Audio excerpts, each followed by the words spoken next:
മണിക്കൂറുകൾക്കുള്ളിൽ കേരളത്തിൽ മുഖ്യമന്ത്രിയെ പ്രഖ്യാപിക്കും. നിലവിൽ ചർച്ചകൾക്ക് മേൽനോട്ടം വഹിക്കുന്നത് സോണിയാഗാന്ധിയാണ്.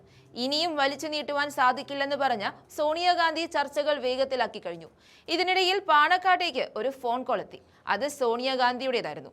മുഖ്യമന്ത്രി തീരുമാനിക്കുന്നതിനും അവസാന മണിക്കൂറുകളിലാണ് സോണിയാഗാന്ധി പാണക്കാട് സാദിഖ് അലി ശിഹാബ് തങ്ങളെ ഫോണിലൂടെ ബന്ധപ്പെട്ടത്. മുഖ്യമന്ത്രിയെ പ്രഖ്യാപിക്കുകയാണെന്നും മനസ്സിലുള്ള പേര് ഇതാണെന്നും പറഞ്ഞ് സോണിയാഗാന്ധി ഒരു നേതാവിനെ അവതരിപ്പിച്ചു. എന്നാൽ വി.ഡി. സതീശൻ എന്ന പേരിൽ ഉറച്ചു നിൽക്കുകയാണെന്നും അതിൽ നിന്ന് പിന്നോട്ടില്ലെന്നുമാണ് മുസ്ലിം ലീഗിനെ നയിക്കുന്ന സാദിഖ് അലി ശിഹാബ് തങ്ങൾ പറഞ്ഞത്. ക്ഷമിക്കണമെന്ന് പറഞ്ഞുകൊണ്ടാണ് സോണിയ മുന്നോട്ട് വെച്ച പേര് ലീഗ് വീണ്ടും തള്ളിയത്. വി.ഡി. സതീശനെ മുഖ്യമന്ത്രിയാക്കണമെന്ന നിലപാടിൽ നേരത്തെ മുസ്ലിം ലീഗ് ഉറച്ചു നിന്നിരുന്നു. ആ നിലപാടിൽ നിന്നും പിന്നോട്ടില്ലെന്ന് സാക്ഷാൽ സോണിയാഗാന്ധിയോട് പോലും ലീഗ് തുറന്നു പറഞ്ഞിരിക്കുകയാണ്. തെരഞ്ഞെടുപ്പിന് തൊട്ടു മുമ്പും ഫലം വന്നപ്പോഴുമെല്ലാം ലീഗ് വി.ഡി. സതീശൻ എന്ന പേരിൽ തന്നെയാണ് ഉറച്ചു നിന്നത്. സോണിയാഗാന്ധിയോടും പാണക്കാട് തങ്ങൾ സതീശന് വേണ്ടി വാദിച്ചു. അതേസമയം സതീശനെ പിന്തുണയ്ക്കുന്നുണ്ടെങ്കിലും ഹൈക്കമാൻഡ് ആരെ തീരുമാനിച്ചാലും അംഗീകരിക്കാമെന്ന ഉറപ്പും ലീഗ് നൽകിയിട്ടുണ്ട്. നേരത്തെ കെ.സി. വേണുഗോപാലിനെ കെട്ടിയിറക്കിയാൽ അംഗീകരിക്കില്ലെന്ന പിടിവാശിയിൽ നിന്നും പിന്നോട്ട് പോയത് ശുഭസൂചനയായിട്ട് കാണാൻ സാധിക്കും. ലീഗിനെ അന്വയിപ്പിക്കാൻ പ്രിയങ്ക ഗാന്ധിയുടെ നിർദ്ദേശപ്രകാരമാണ് സോണിയ പാണക്കാട്ടേക്ക് ഫോൺ വിളിച്ചത്. ഇതോടെ ലീഗുമായിട്ടുള്ള മുഖ്യമന്ത്രി ചർച്ചകളിൽ അസ്വാരസ്യം ഒഴിവാക്കാൻ സാധിച്ചതായി നേതാക്കൾ പറയുന്നുണ്ട്. അതേസമയം മുഖ്യമന്ത്രി ചർച്ചകൾ ഡൽഹിയിൽ കൊടുമ്പിരി കൊണ്ടിരിക്കുമ്പോൾ ഇങ്ങ് കേരളത്തിൽ അണികൾ തമ്മിലടിച്ചത് വലിയ നാണക്കേട് കോൺഗ്രസിനുണ്ടാക്കി എന്ന കാര്യത്തിലും സോണിയാഗാന്ധിക്ക് വലിയ അനിഷ്ടമാണ് ഉണ്ടായിരിക്കുന്നത്. തെരഞ്ഞെടുപ്പ് ഫലം വന്നിട്ട് 9 ദിവസമായിട്ടും ചർച്ച എവിടെയും കൊണ്ടുവന്നെത്തിക്കാൻ സാധിക്കാത്തത് വലിയ അതൃപ്തി സമ്മാനിക്കുന്നുണ്ട്. വിഷയം തെരുവിലേക്ക് നീട്ടിയതിൽ കേരളത്തിലെ കോൺഗ്രസ് നേതാക്കളോട് പൊട്ടിത്തെറിച്ചാണ് രാഹുൽ ഗാന്ധി പ്രതികരിച്ചത്.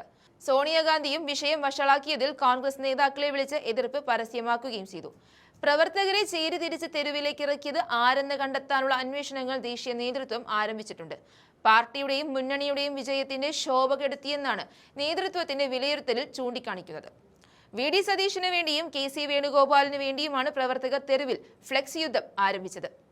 പിന്നാലെ സതീശനും വേണുഗോപാലും നേരിട്ടെത്തി പ്രവർത്തകരോട് ശാന്തരാകുവാൻ നിർദ്ദേശിക്കുകയും ചെയ്തു. കോൺഗ്രസിനുള്ളിൽ സമവായത്തിലെത്തിയാലും ഘടകകക്ഷികളിൽ നിന്നുണ്ടാകുന്ന എതിർപ്പ് മറ്റൊരു തലവേദനയാകുമോ എന്ന പേടിയിലാണ് നേതൃത്വം നിന്നത്. അവിടെയാണ് മധ്യസ്ഥതയുടെ റോൾ സോണിയാഗാന്ധി ഭംഗിയായി നിർവഹിച്ചത്. പ്രിയങ്കയുടെ നിലപാടും ഏറെ പ്രസക്തമാണ്. കേരളത്തിൽ നിന്നുള്ള എം.പിയാണ് പ്രിയങ്ക ഗാന്ധി. അതുകൊണ്ട് തന്നെ ഇതുവരെ ചർച്ചകളിൽ നിന്ന് മാറി നിന്ന പ്രിയങ്കയെ കൂടെ ഉൾപ്പെടുത്തിയുള്ള നീക്കങ്ങൾക്കാണ് ഹൈക്കമാൻഡ് മുൻതൂക്കം നൽകുന്നത്. സോണിയാഗാന്ധി രമേശ് ചെന്നിത്തലയുടെ പേരിന് മുൻതൂക്കം നൽകിയപ്പോൾ പ്രിയങ്ക ഗാന്ധി കെ.സി. വേണുഗോപാലിനെ പിന്തുണയ്ക്കുമെന്ന റിപ്പോർട്ടുകളും പുറത്തു വരുന്നുണ്ട്. പ്രഖ്യാപനം വൈകിപ്പിക്കില്ലെന്നും മണിക്കൂറുകൾക്കുള്ളിൽ പ്രഖ്യാപനം ഉണ്ടാകുമെന്നും അടുത്ത വൃത്തങ്ങൾ പറയുന്നുണ്ട്. 63 എം.എൽ.എമാരിൽ ഏറ്റവും കൂടുതൽ പേർ ആരെയാണ് പിന്തുണച്ചത് എന്നത് മാത്രമാണ് ഹൈക്കമാൻഡ് പരിഗണിച്ചിരിക്കുന്നത് എന്നാണ് ഏറ്റവും ഒടുവിലായി പുറത്തുവരുന്ന വിവരം.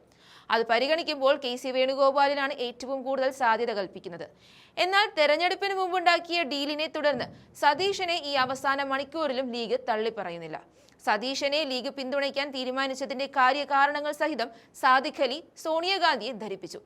മുഖ്യമന്ത്രിക്കൊപ്പം അനുനയ രീതിയിൽ ഉപമുഖ്യമന്ത്രി പദം ഉണ്ടായേക്കും എന്ന വാർത്തകൾ നേരത്തെ വന്നിരുന്നുവെങ്കിലും നിലവിൽ ഇതിന് സാധ്യതയില്ല എന്ന വിവരമാണ് ഹൈക്കമാൻഡുമായി അടുത്ത വൃത്തങ്ങൾ പങ്കുവയ്ക്കുന്നത്. അതേസമയം സോണിയാഗാന്ധി നിർദ്ദേശിക്കുന്നയാളെ മുഖ്യമന്ത്രിയാക്കുന്നതിനെ അനുകൂലിക്കണമെങ്കിൽ ഉപമുഖ്യമന്ത്രി പദവി കൂടി എന്ന ആവശ്യവും സോണിയയ്ക്ക് മുന്നിൽ ലീഗ് വെച്ചതായുള്ള സൂചനകളും പുറത്തു വരുന്നുണ്ട്.